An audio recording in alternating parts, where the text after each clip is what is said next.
এই ভিডিওতে আমরা দেখব যে কিভাবে আমি মাইক্রোসফট অফিস ওয়ার্ড ব্যবহার করে কি করব, how to add page border.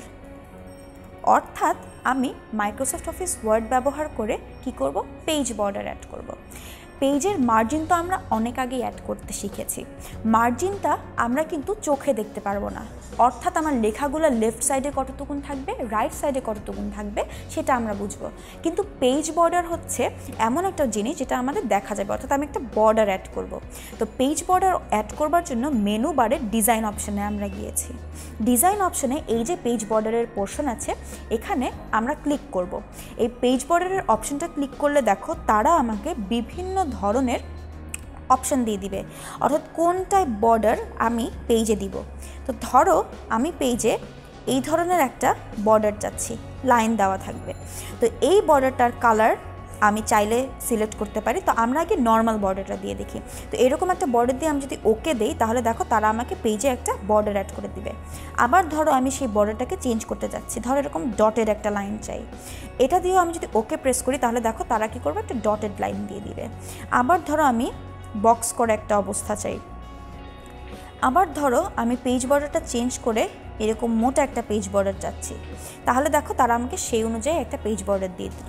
তাহলে আমি পেজ বর্ডার অপশনে গিয়ে স্টাইলে বিভিন্ন অপশন সিলেক্ট করে আমি পেজ বর্ডারটার স্টাইলটা বা ডিজাইনটা চেঞ্জ করতে পারি। এখন আমি পেজ বর্ডারের কালারটা চেঞ্জ করতে চাই, তাহলে স্টাইলের নিচেরই কালার অপশন আছে, এখানে গিয়ে আমি চাইলে বর্ডারটাকে কী করে ফেলতে পারবো বলো তো, রেড কালারে করে ফেলতে পারবো। আবার আমি চাইলে বর্ডারটাকে আমার ইচ্ছা মতন যে কোনো কালার করে ফেলতে পারবো। যে ধরো আমি বর্ডারটার কালার চাচ্ছি পার্পল, তাহলে দেখো পার্পল কালার সিলেক্ট করলে বর্ডারটা আমার পার্পল হয়ে গেল। এরপরে যেটা দেখবো সেটা হচ্ছে উইথ, অর্থাৎ আমি পেজ বর্ডার যেটা দিচ্ছি সেটা কতটুকুন পুরু হবে সেটা আমরা সিলেক্ট করতে পারবো।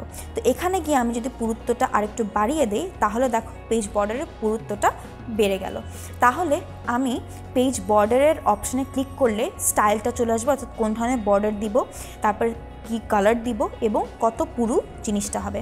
আমি যদি এই ডটেড লাইনটা দিই এবং ধরো সেটার পুরুত্ব আমি চাচ্ছি 1.5 পিটি এবং ধরো সেটার কালার আমি চাচ্ছি রেড, তাহলে দেখি তো কীরকম হয়। দেখো এরকম রেড কালারের ডটেড একটা পেজ বর্ডার চলে আসলো।